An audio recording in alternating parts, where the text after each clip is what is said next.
बिस्मिल्लाहिर्रहमानिर्रहीम। ला तअज़नु लिमन लम यब्दा बिस्सलाम, रवाहु बैहक़ी। हज़रत जाबिर रज़ी अल्लाह तआला अन्हु इरशाद फरमाते हैं कि नबी करीम सल्लल्लाहु अलैहि वसल्लम ने हमें यह बात बताई कि जब आप किसी के घर, किसी की मजलिस या किसी के घर कमरे के अंदर जाओ तो सबसे पहले जो आपने इब्तदा करनी है सलाम से करनी है। इजाज़त जो तलब करनी है वो सलाम से इब्तदा करके इजाज़त ली जाए। जो शख्स आपकी मजलिस के अंदर आए और वो सलाम से इब्तदा न करे तो उसे इजाज़त न दिया करो।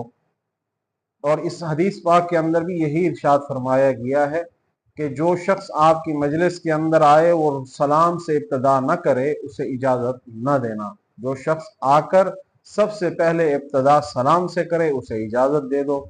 एक तो जो इंसान आया है